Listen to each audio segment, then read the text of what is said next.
ಲೋಕಸಭೆ ವಿಪಕ್ಷ ನಾಯಕ ರಾಹುಲ್ ಗಾಂಧಿ ಅವರು ಧ್ವನಿ ಎತ್ತಿದ್ದಂತಹ ವೋಟ್ ಚೋರಿ ಅಭಿಯಾನ ಇಡೀ ದೇಶಾದ್ಯಂತ ದೊಡ್ಡ ಮಟ್ಟದಲ್ಲಿ ಸದ್ದು ಮಾಡ್ತಾ ಇದೆ.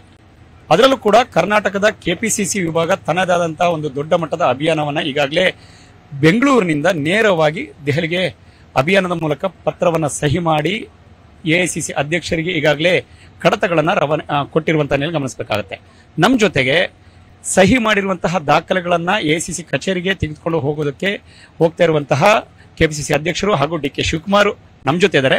ಮಾತಾಡ್ಸೋಣ, ಎಷ್ಟು ಸಹಿಗಳನ್ನ ಮಾಡಿಸಲಾಯಿತು, ಜೊತೆಗೆ ಎಷ್ಟು ದಿನ ಕಾಲಾವಕಾಶ ತೆಗೆದುಕೊಳ್ತು, ಅಭಿಯಾನ ಎಲ್ಲಿವರೆಗೂ ಸಾಗುತ್ತೆ ಅಂತ. ಸರ್, ಈಗ ಅಭಿಯಾನ ದೆಹಲಿಗೆ ತಲುಪಿರುವಂತದ್ದು ನೋಡಿ, ನಮಗೆ ಕರ್ನಾಟಕ ರಾಜ್ಯದಿಂದ ಪ್ರಾರಂಭ ಆಯಿತು, ಇಡೀ ದೇಶಕ್ಕೆ ಹರಡಿದೆ, ಜಾಗೃತಿ ಮೂಡಿಸಿದೆ. ಎಐಸಿಸಿ ಏನು ರಾಹುಲ್ ಗಾಂಧಿ ಅವರು, ಮಲ್ಲಿಕಾರ್ಜುನ ಖರ್ಗೆ ಸಾಹೇಬರು ಇದರ ನಾಯಕತ್ವ ತೆಗೆದುಕೊಂಡು ಫ್ರೀಡಂ ಪಾರ್ಕ್ ಇಂದ ಶುರು ಮಾಡಿದ್ರು. ದೇಶದಲ್ಲೇ ಒಂದು ಕರೆ ಕೊಟ್ಟಿದ್ದಾರೆ, ಜನರಿಗೆ ಜಾಗೃತಿ ಮೂಡಿಸಬೇಕು, ಇದರ ಬಗ್ಗೆ ಸಿಗ್ನೇಚರ್ ಕ್ಯಾಂಪೇನಿಂಗ್ ಮಾಡಬೇಕು ಅಂತ. ಸೊ ನಮ್ಮ ಕರ್ನಾಟಕದಿಂದ ಈಗಾಗಲೇ 1,41,00,000 ಅಷ್ಟು ನಾವು ಮಾಡಿದೀವಿ. ಅದನ್ನ ಇವತ್ತು ಎಐಸಿಸಿ ಅಧ್ಯಕ್ಷರಿಗೆ ಬಂದು ತಿಳಿಸಿ ಲೆಟರ್ ಕೊಟ್ಟು ಈಗ ಎಐಸಿಸಿ ಕಚೇರಿಗೆ ಕೊಂಡೋಗಿ ಟ್ರಕ್ ಅಲ್ಲಿ ಕೊಡ್ತಾ ಇದೀವಿ. ಈಗ ಒಂದು 70 ಲಕ್ಷ ಅಷ್ಟು ಕೊಡ್ತಾ ಇದೀವಿ. ಮಿಕ್ಕಿದ್ದು ನೆಕ್ಸ್ಟ್ ರೌಂಡ್ ನಾನು ಕಳ್ಸಿಕೊಡ್ತೀನಿ. ಎರಡನೇ ಹಂತದಲ್ಲಿ ಇರ್ತದೆ. ಓಕೆ, ಇದನ್ನು ನಾವು ಮಾಡ್ತಾ ಇದೀವಿ. ಇದು ಈಗ ಸದ್ಯಕ್ಕೆ ಆಸ್ ಆನ್ ಟುಡೇ ನಮ್ಮ ಕರ್ನಾಟಕ ಟಾಪ್ ಇದೆ. ಇನ್ನ ಬೇರೆ ರಾಜ್ಯನೂ ಆಗ್ಬೋದು, ನಾನು ಇಲ್ಲ ಅಂತ ನಾನು ಹೇಳೋಕ್ಕಾಗೋದಿಲ್ಲ. ಬೇರೆಯವರೆಲ್ಲ ಪ್ರಯತ್ನ ತಮಿಳುನಾಡು ಮಾಡ್ತಾ ಇದ್ದಾರೆ, ಕೇರಳವ್ರು ಮಾಡ್ತಾ ಇದ್ದಾರೆ, ಬೇರೆ ಬೇರೆ ರಾಜ್ಯವರೆಲ್ಲ ಮಾಡ್ತಾ ಇದ್ದಾರೆ. ಸೊ ಅವರು ಕೂಡ ಕಷ್ಟಪಡ್ತಾ ಇದ್ದಾರೆ, ನಾನು ಇಲ್ಲ ಅಂತ ಹೇಳೋದಿಲ್ಲ. ಸೊ ಕರ್ನಾಟಕದಲ್ಲಿ ಸ್ವಲ್ಪ ಬಹಳ ಇಂಟ್ರೆಸ್ಟ್ ಆಗಿ ನಾವು ಮಾಡ್ತಾ ಇದೀವಿ.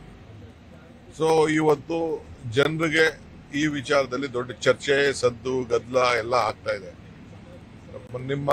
ನಮ್ಮ ಮತ ನಮ್ಮ ಹಕ್ಕು ಈ ವಿಚಾರ ಇಲ್ಲಿ 3-4 ತರ ಇದೆ. ಏನ್ ಮಾಡ್ತಾ ಇದ್ದಾರೆ ಅಂದ್ರೆ, ಒಂದು ವೋಟ್ನ ಬೇರೆ ಕಡೆಗೆ ಶಿಫ್ಟ್ ಮಾಡೋಂಥದ್ದು. ಆಮೇಲೆ ಕಾಂಗ್ರೆಸ್ ವೋಟ್ ಹಾಕ್ತಾನೆ ಅಂದ್ರೆ ಶೆಡ್ಯೂಲ್ ಕ್ಯಾಸ್ಟ್ ಅವರು, ಮೈನಾರಿಟೀಸು, ಬ್ಯಾಕ್ವರ್ಡ್ ಕ್ಲಾಸು, ಆಮೇಲೆ ಕಾಂಗ್ರೆಸ್ ಕುಟುಂಬದವರು ಇತ್ತು ಅಂದ್ರೆ ತೆಗೆದಾಕ್ಬಿಡೋದು. ಒಂದು ಬೇರೆ ಬೇರೆ ಕಡೆಗೆ ಶಿಫ್ಟ್ ಮಾಡೋಂಥದ್ದು 5-6 ಟ್ರಿಕ್ಸ್ ಇದೆ ಇದರಲ್ಲಿ. ಆ ತರ ಎಲ್ಲ ಮಾಡ್ತಾ ಇದ್ದಾರೆ. ಇದು ಬಹಳ ವ್ಯವಸ್ಥಿತವಾಗಿ ಮಾಡ್ತಾ ಇದ್ದಾರೆ. ಈಗ ನಾವು ಡಿಲೀಟ್ ಈಗ ಆಳಂದ್ ನೋಡಿ, ಆಳಂದಲ್ಲಿ ಏನ್ ಮಾಡಿದ್ರು, 6,000 ವೋಟ್ ಪಾಪ ಅದ ಗೆದ್ದಿದ್ ಬರೀ 1,000 ಚಿಲ್ಲರೆ ವೋಟ್ ಗೆದ್ದಿದ್ದ ಅಷ್ಟೇ. 6,000 ವೋಟ್ 7,000 ವೋಟ್ ಡಿಲೀಟ್ ಮಾಡಕ್ ಕೊಟ್ರು. ಸದ್ಯ ಗೊತ್ತಾಯ್ತು ಅಂದ ತಕ್ಷಣ ಕೊನೆಗೆ ಅದನ್ನ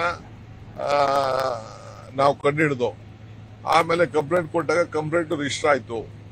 ಆಮೇಲೆ ಸಿಒಡಿ ಎನ್ಕ್ವೈರಿ ಆಯ್ತು. ಎಲೆಕ್ಷನ್ ಕಮಿಷನ್ ಅವರು ಸಿಒಡಿಗೆ ಯಾವ ಫೋನ್ ನಂಬರ್ ಇಂದ ಬಂದಿದೆ ಅಂತೇಳಿ ಮಾಹಿತಿನೇ ಕೊಟ್ಟಿಲ್ಲ. ಸೊ ಈಗ SIT ಫಾರ್ಮ್ ಮಾಡಿದ್ವಿ. SITಲಿ ಈಗ ಸ್ವಲ್ಪ ಎಲ್ಲ ಇನ್ವೆಸ್ಟಿಗೇಷನ್ ಆಗಿದೆ. ನನಗೆ ಡೀಟೇಲ್ ಗೊತ್ತಿಲ್ಲ ಅದ್ರದ್ದು, ಬಟ್ ಪೇಪರ್ ಅಲ್ಲಿ ಬಂದಿದ್ದು ಮಾತ್ರ ನಾನು ನಿಮ್ಗೆ ಹೇಳ್ತಾ ಇದ್ದೀನಿ.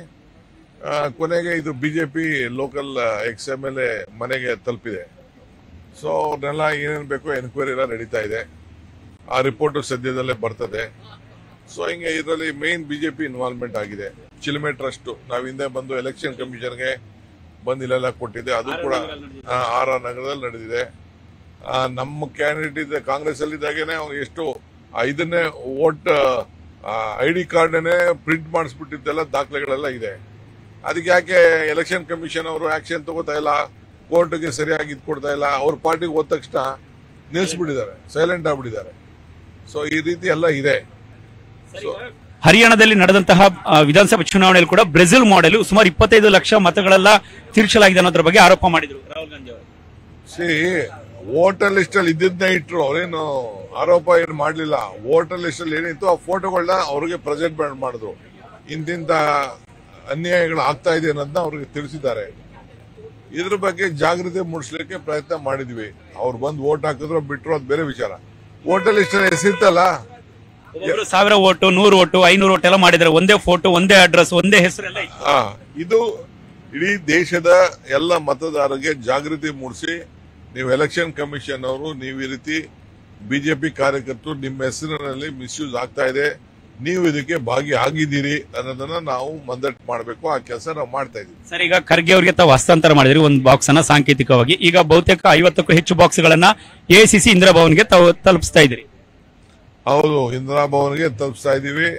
ಅದು ರಾಮಲೀಲಾ ಮೈದಾನದಲ್ಲಿ ಒಂದು ಕಾರ್ಯಕ್ರಮ ಮಾಡಿಬಿಟ್ಟು ಎಲೆಕ್ಷನ್ ಕಮಿಷನ್ಗೆ ರಾಷ್ಟ್ರಪತಿಗೆ ತಲುಪಿಸುವಂತ ಕೆಲಸ ನಾವು ಮಾಡ್ತೀವಿ. ಓಕೆ, ಮುಂದೆ ಈ ವಿಚಾರದಲ್ಲಿ ಕಾನೂನು ಹೋರಾಟ ಏನಾದರೂ ಕರ್ನಾಟಕದಿಂದ ಆಗುತ್ತಾ? ಅದು AICC ಅವ್ರಿಗೆ ಏನ್ ಮಾರ್ಗದರ್ಶನ ಕೊಡ್ತಾರೋ ಆ ಕೆಲಸ ಮಾಡ್ತೀವಿ. ಇದಿಷ್ಟು ಅಧ್ಯಕ್ಷರು ಹಾಗೂ DCM ಆಗಿರುವಂತಹ DK ಶಿವಕುಮಾರ್ ಅವರ ಮಾತುಗಳು. ನವದೆಹಲಿಯಿಂದ ರಾಜೇಶ್ ಜೊತೆ ಸಂತೋಷ್ ಹೊಸಳ್ಳಿ, ಪವರ್ ಟಿವಿ.